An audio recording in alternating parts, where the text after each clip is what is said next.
भाई और बहनों, मातृशक्ति को नमन। आपका हार्दिक स्वागत है, अभिनंदन है, सत्कार है।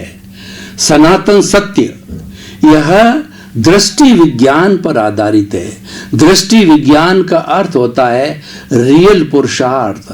आपका जो मिथ्या दर्शन है, जो मिथ्यात्व है, जो मिथ्या दृष्टिकोण है, उसको हम फ्रैक्चर करके उसकी जगह आपको सम्यक दर्शन, सम्यक ज्ञान, राइट विजन, पॉजिटिव थिंकिंग देते हैं, जिससे कि आपको जो है कुदरती रचना और कुदरत के कानून का सारी जानकारी मिलती है, यूनिवर्सल ट्रुथ मिलता है, सार्वभौम सत्य मिलता है। इससे निष्पत्ति ये होती है कि आपको स्नेह शाश्वत सुख की प्राप्ति होती है, जो जीवन का लक्ष्य होता है। ये सारा कार्य हम अलग अलग विषयों के माध्यम से करते हैं। तो आज हम बहुत सुंदर एपिसोड लेकर के आपके सामने प्रस्तुत हो रहे हैं। आज का हमारा विषय है समय प्रबंधन। भाई और बहनों, टाइम मैनेजमेंट आज का समसामयिक विषय है। इस पर नेशनल इंटरनेशनल सेमिनार्स होते हैं और रेडियो टॉक्स होती है, टीवी टॉक्स होती है, और इस पर बहुत ज़्यादा ट्रेनिंग दी जाती है, क्योंकि टाइम इज मनी। जो वास्तव में रुपया पैसा धन है, वो धन नहीं है, समय सबसे बड़ा धन है।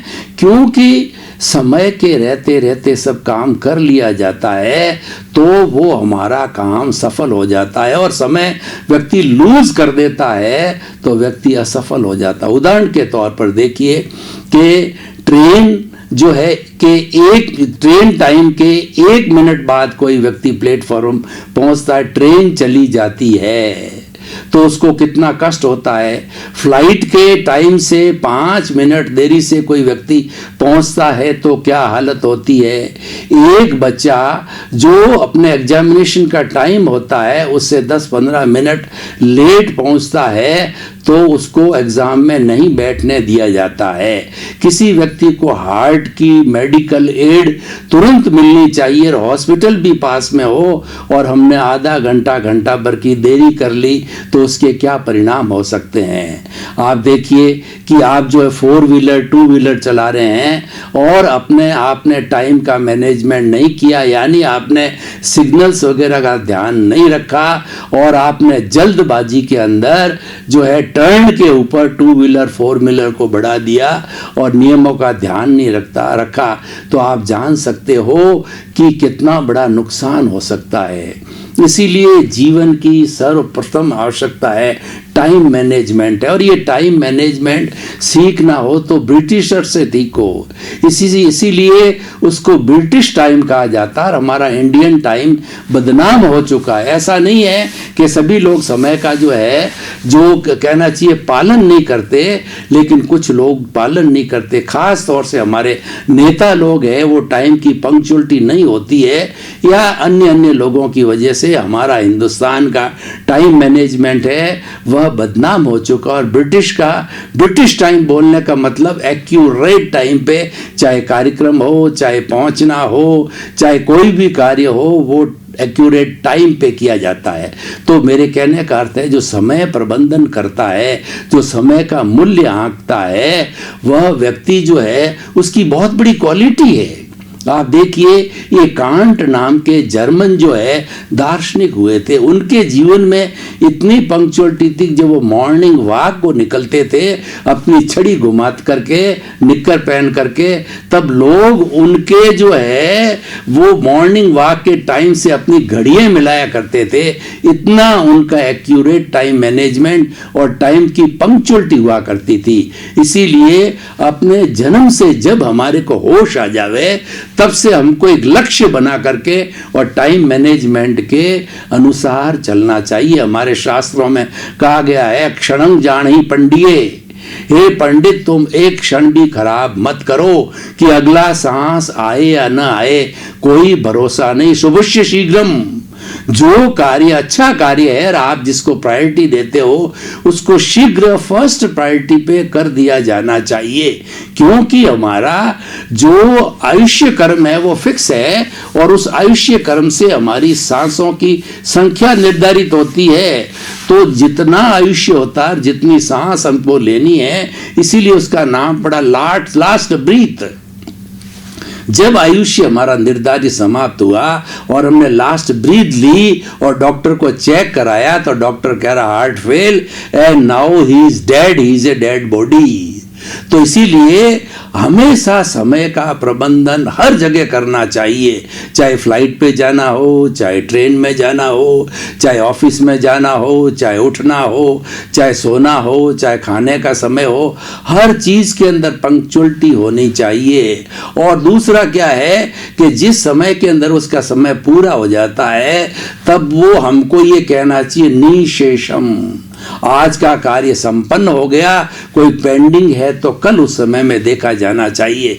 क्योंकि जीवन में काम तो कभी समाप्त नहीं होते, कार्य कभी समाप्त नहीं होता और ऐसा कोई क्षण नहीं आता कि हम कर्म नहीं करते हैं। देखिए कि हम जो है पूर्व जन्म से कॉज डाल करके आते हैं, बंच ऑफ कॉजल होता है, कॉजेज होता है जिसको कॉजल बॉडी कहते हैं। और कॉजल बॉडी ही वह हमारे इस जन्म के अंदर द्रव्य कर्म कर बन के आती है, जो कि उदय और गीता की भाषा में प्रारब्ध होता है। उसी के अनुरूप हमारा पूरा लाइफ स्पान जन्म से मृत्यु तक के समय को 60, 70, 80, 90 वर्ष का होता है, लाइफ स्पान कहते हैं।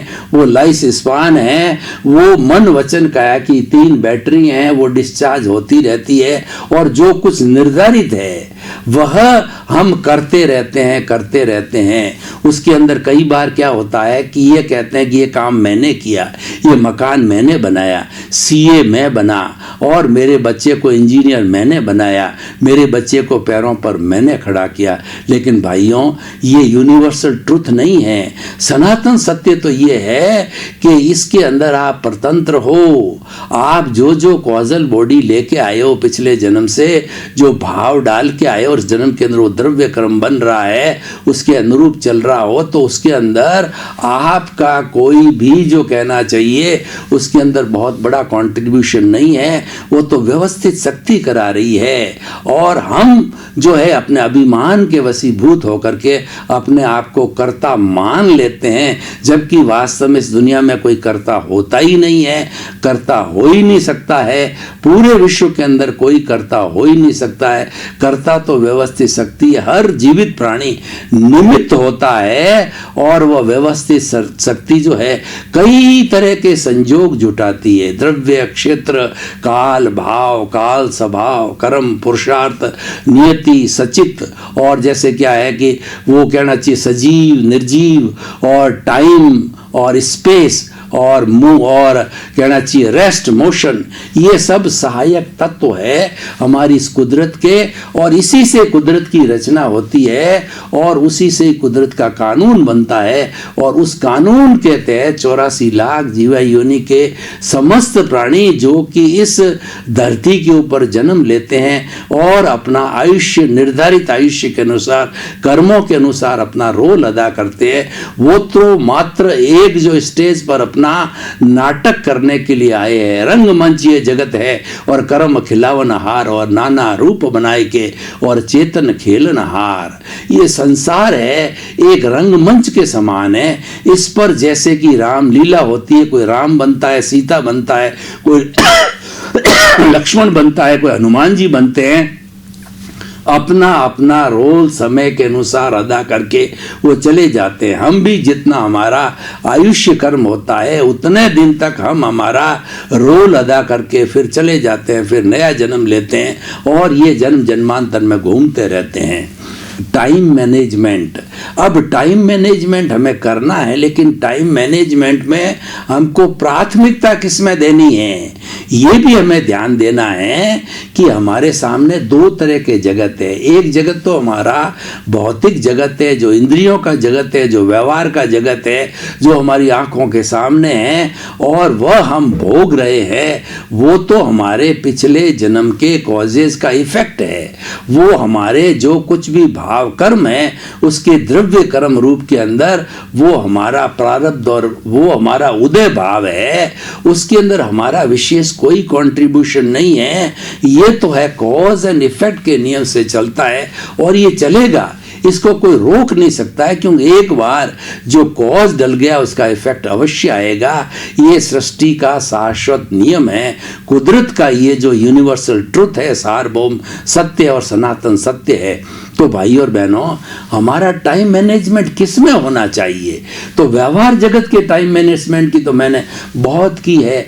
अब जो है हम उस समय को, क्योंकि हमारे जो इस नेचर माँ ने कहिए या हमारे शुभ कर्मों ने कहिए या हमारे पुण्योदय ने कहिए कि हमारे को ये मनुष्य जन्म है, बहुत ही सुंदर जन्म मिला है।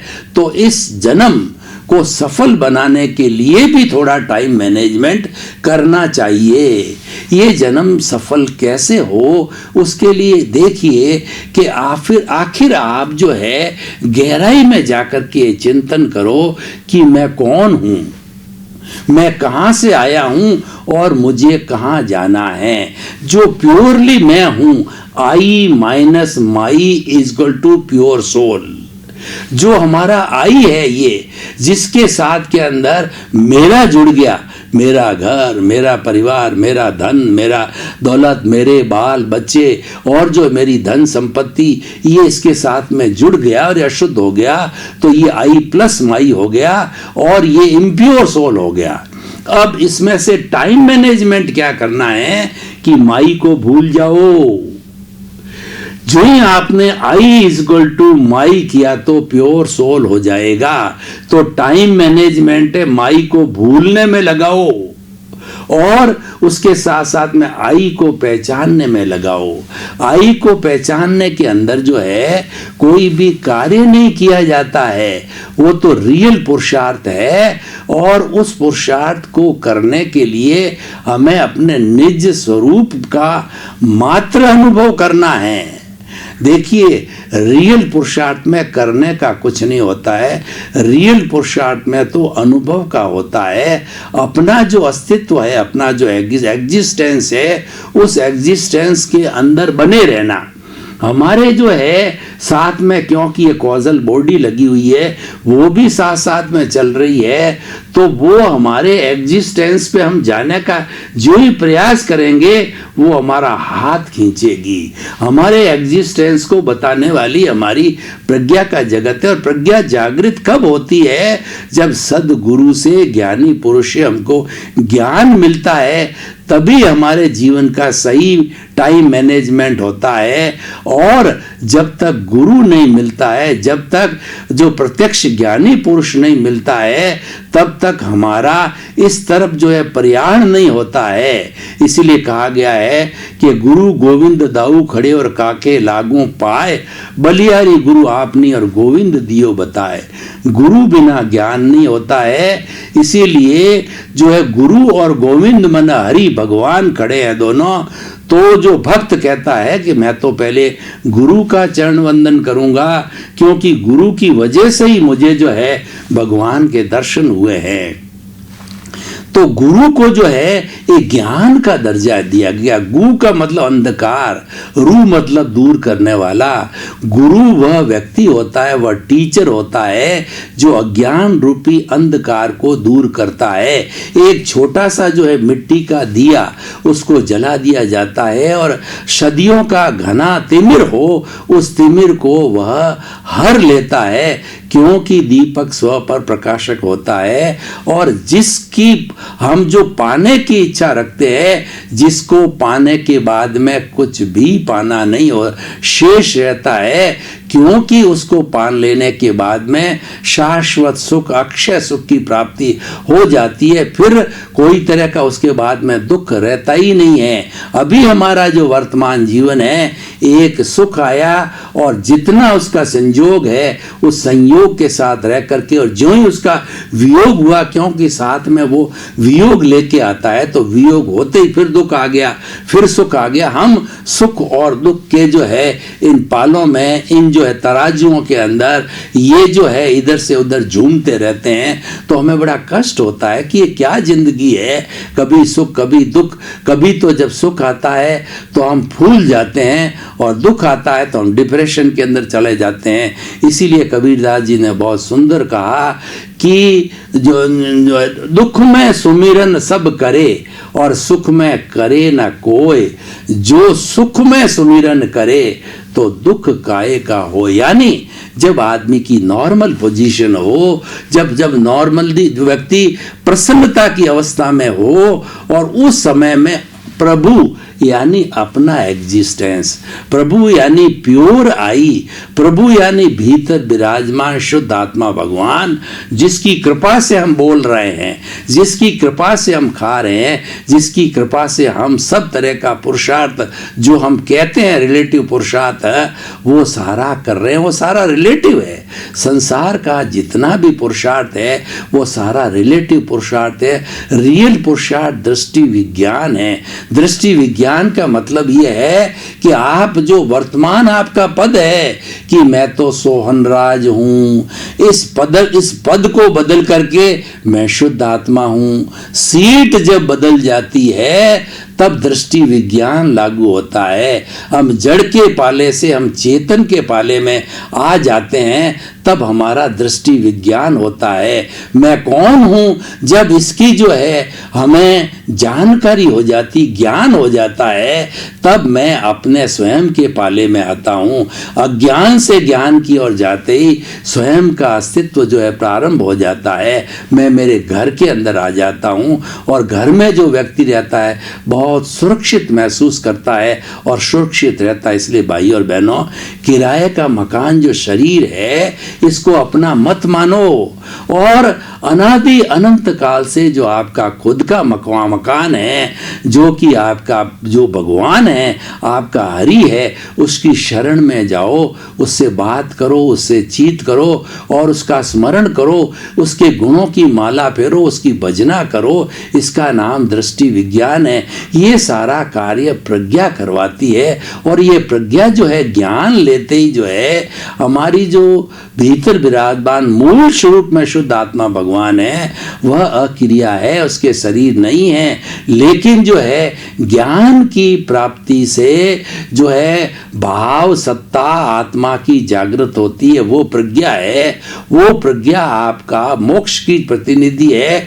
वो आपको मोक्ष में ले जाने की कोशिश करेगी और आपको ये जो शरीर अज्ञा है ये भी खींचने की कोशिश करेगी। यानी जो कुछ प्रारब्ध और उदय हमारा चल रहा है वह उसको अज्ञा कहते हैं, उसको अंतःकरण कहते हैं, उसको मन बुद्धि चित्त और अहंकार कहते हैं। और अहंकार ही सुख भुगतता है, अहंकार ही दुख भुगतता है और अहंकार ही सारा कार्य करवाता है। अहंकार भी दो तरह का होता है, मृत अहंकार और लाइव अहंकार। ज्ञान मिलने के बाद के अंदर लाइव अहंकार मर जाता, मृत अहंकार है। लेकिन मृत अहंकार भी जन्म जन्मांतर से इकट्ठा किया हुई कॉजल बॉडी है, उसको भी जलाना होता है, उसको भी जीरो करना होता है, उसको भी समाप्त करना होता है। वो समाप्त हुआ तो आप प्योर आई के अंदर आ गए, शुद्ध आत्मा भगवान में निवास करने लगे। तो हम टाइम मैनेजमेंट की बात कर रहे थे।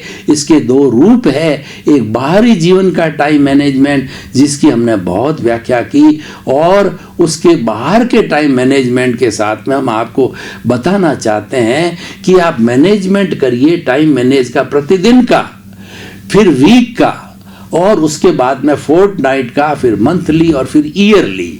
उन सब का जो है आप प्रायोरिटी बनाइए, असाइनमेंट ऑफ द प्रायोरिटी।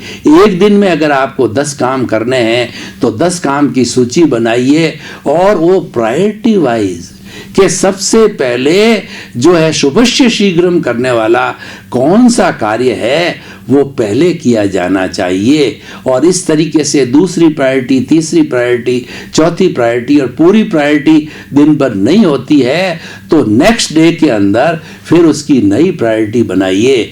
इस तरीके से ये हम वीकली प्रायोरिटी, मंथली प्रायोरिटी और ईयरली प्रायोरिटी बना करके हम अपना कार्य करते हैं। लेकिन कुल मिला करके हमारे व्यवहार जगत के अंदर समझना ये है कि हम जो कुछ भी हमारा प्रारब्ध और हमारा उदय भाव चल रहा है, उसके साथ तन्मयाकार नहीं होना है, क्योंकि वो तो राग द्वेष का पुतला है। आप अगर तन्मयाकार उसके साथ में हो गए, इसका मतलब वो राग द्वेष फिर नए राग द्वेष को अर्जित करेगा, फिर वो मल्टीप्लाई करेगा, और जन्म जन्मांतर का जो कार्बन शरीर राग द्वेष हमारे पर जो भरा पड़ा है आत्मा के साथ में, आत्मा के असंख्य चेतनामय परमाणुओं के पिंड को हम आत्मा कहते हैं। वो प्योर सोल होता है। उस प्योर सोल के एक एक आत्म प्रदेश पर असंख्य असंख्य जो है कर्मों के प्रदेश होते हैं, कर्मों के पुद्गल होते हैं, वो राग द्वेष कहलाता है। तो उसका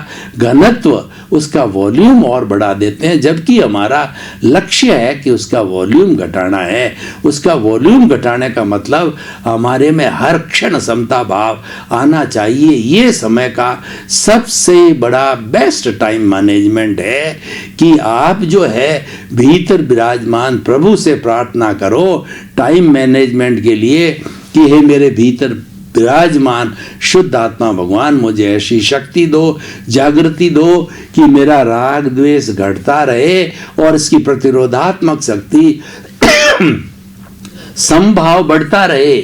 और ये प्रकृति का नियम है कि जब राग द्वेष घटेगा तो संभाव बढ़ेगा, संभाव घटेगा तो राग द्वेष बढ़ेगा, क्योंकि हमें राग द्वेष को शून्य करना है। ये बातें मानव जीवन में ही हो सकती है। अन्य जीवन इतना जो है कहना चाहिए बहुत बड़ा सॉलिड जन्म नहीं है, वो ज्ञान की पराकाष्ठा का जन्म नहीं होता, तो दूसरे जन्म में ऐसी बात नहीं हो सकती है। दूसरा, भीतर विराजमान प्रभु से प्रार्थना कीजिए, हे प्रभु मैं जो है मेरे द्वारा किसी को दुख ना हो, दुख ना हो, दुख ना हो, और मेरा किसी के प्रति मेरे मन में बुरे भाव न आए, बुरे भाव न आए। बुरे भाव आ जावे तो तुरंत इस मन वचन काया रूपी पुतले को बोलो कि प्रतिक्रमण करो, तूने बुरे भाव क्यों लाए हो, और प्रार्थना करोगी भीतर विराजमान शुद्ध आत्मा भगवान मुझे ऐसी शक्ति दो, जागृति दो कि मैं किसी के दोष नहीं देखूं, मैं किसी के अभिप्राय और ओपिनियन नहीं दूं, और मुझे हर जन्म के अंदर मुक्ति के कर्म मिले, और हर जन्म में मेरे को ज्ञानी पुरुष या सद्गुरु मिले जो मेरा जो ज्ञान रूपी मैंने पौधा लगाया है उसके अंदर सिंचन देते रहे, करेक्शन करते रहे, उसमें कोई भूल हो जावे तो सुधार करते रहे। तो भाई और बहनों, ये समय का बहुत बड़ा टाइम मैनेजमेंट, इसके लिए अभ्यास करना पड़ता है, और अभ्यास करने के बाद जब टाइम मैनेजमेंट जीवन के अंदर सद जाता है तो जीवन का एक अंग हो जाता है। और ये बहुत ही अच्छा अंग है। जो टाइम मैनेजमेंट करने वाला व्यक्ति है वो जीवन के अंदर बहुत ऊंचाई पर चढ़ जाता है, वो शिखर पर चढ़ जाता है, वो महापुरुष हो जाता है, वो संत पुरुष हो जाता है, वो पूजनीय हो जाता है। इसीलिए भाई और बहनों, टाइम मैनेजमेंट के ऊपर हमेशा कंसंट्रेट कीजिए और अपनी लाइफ स्टाइल का इसको अभिन्न अंग बनाइए, क्योंकि ऐसा कहा गया है कि yesterday has gone away, tomorrow never exist, the moment of the present is with you to do something. जो प्रेजेंट का मोमेंट है वही टाइम मैनेजमेंट है। टाइम मैनेज का मतलब वर्तमान में रहो। आप जो है रहो भीतर, जियो बाहर। रहो भीतर का अर्थ यह है कि आपका जो अस्तित्व है, आपका जो दृष्टि विज्ञान है, आपका जो प्रज्ञा का जगत है, उस जगत के साथ में रहो और उससे संपर्क बनाओ। और जो आपका बाहर का जगत है जिसके आप निमित्त बन करके आए हो, जो साथ में लेके आया हो, वो चल रहा है, उसको चलने दो। उसमें मात्र ज्ञाता दृष्टा भाव रहो, तन्मयाकार नहीं होना है, क्योंकि वह आपका अव्वल तो पुरुषार्थ है ही नहीं है, वो तो उदय और प्रारब्ध भार है। फिर भी आप समझते हो कि मेरा वो सारी शुभ प्रवृत्तियां मेरा रिलेटिव पुरुषार्थ है, तो कोई बात नहीं है, रिलेटिव पुरुषार्थ है, लेकिन मूल रियल पुरुषार्थ का होता है। क्योंकि रिलेटिव पुरुषार्थ होता है उसके साथ में पुण्य का बंध होता है, और उस पुण्य के बंध के लिए हमें बहुत से और आगे उसको खपाने के लिए, उसको भोगने के लिए हमें और बहुत से जन्म लेने पड़ते हैं। मनुष्य का जन्म है या देवलोक का जन्म है, उसके अंदर कम से कम 10,000 साल जो है देव जो है गति के अंदर अधिक से अधिक 33 सागरोपम का समय लगता है। उन सुखों को भोगने में सारा समय लगा दे तो हमारे जैसे यहाँ जो मनुष्य जीवन का जन्म है ऐसे हजारों जन्म निकल जाते हैं। तो सुभश्य शीघ्रम वाले बात हो, आप तो लक्ष्य बना दीजिए, आप टाइम मैनेज के साथ में इस जीवन का लक्ष्य बढ़ाओ और हर वक्त ऐसे भाव बाते रहो कि हे सिमंदर स्वामी भगवान, मुझे शीघ्र आपके चरणों के अंदर बुलाओ, मुझे आपके चरणों में जन्म लेना है, क्योंकि हमारे यहाँ भरत क्षेत्र जिसमें निवास करता हूँ वो मुक्ति अभी बंद है। वो जम्बू स्वामी के समय से, भगवान महावीर के समय के बाद से जो है वो बंद हो चुकी है, लेकिन मुझे मुक्ति को जाना जो आपके यहाँ खुली है, तो मुझे वहाँ पर टिकट दीजिए, एंट्री दीजिए और उसके लिए जो आप अच्छा टाइम मैनेज मतलब दृष्टि विज्ञान करो, आप रियल पुरुषार्थ करते रहो और अच्छी भावना बाते रहो, तो अच्छे भावों के साथ में वो समय अवश्य आता है। क्योंकि आज के ही हमारे भाव है, आने वाले जन्म के अंदर वही कॉजल बॉडी जो है अच्छे या बुरे जैसे भाव होते हैं उसी के अनुरूप ही हमें जो है द्रव्य कर्म कहना चाहिए या हमारा जो उदय और प्रारब्ध मिलता है। तो भाई और बहनों, बहुत ही सुंदर विषय हम निष्कर्ष की भाषा में बात करते हैं कि टाइम मैनेजमेंट है हमारे बाहरी जीवन और भीतरी जीवन दोनों में टाइम मैनेजमेंट होना चाहिए और एक क्षण भी प्रमाद नहीं करना चाहिए। आलस्यानाम शरीरस्थो महान रिपु, जो ये आलस्य है इस शरीर का सबसे बड़ा शत्रु है। आलसी आदमी क्या कहता है कि आज करे सो काल कर और काल करे सो परसों, इतनी जल्दी क्या पड़ी है, अभी जीना है बरसों। वो तो करता रहेगा। मैं आपको एक इससे संबंधित कहानी बताना चाहता हूँ कि जो एक वेल्स नाम के जो है वो बहुत बड़े व्यक्ति हुए हैं। उनके बचपन की बात है, वेल्स हमेशा अपनी क्लास में प्रथम आता था। तो एक बार क्या हो गया कि वह आलस के अंदर आ गया, तो आलस में आने से जो टीचर ने जो है एक निबंध लिखने के लिए दिया गया, तो वेल्स ने आलस्य के कारण कहा अभी तो महीने भर का समय दिया है, अभी तो पूरा महीना पड़ा। फिर उसकी सिस्टर ने रिमाइंड कराया कि तुम्हारे को निबंध लिखना है। तो 15 दिन निकल गए, 20 दिन निकल गए, 28 दिन निकल गए। फिर जब समय नज़दीक आया 1-2 दिन में उसने निबंध लिखा। तो क्योंकि उसने जल्दी से लिखा था तो बहुत अच्छा निबंध नहीं बना, तो दूसरा व्यक्ति जो सेकंड पोजीशन पे आता था उसने पूरे महीने भर परिश्रम किया, उसका निबंध नंबर 1 पे आ गया, वेल्स का सेकंड पे आ गया। भाई और बहनों, आपका बहुत बहुत धन्यवाद।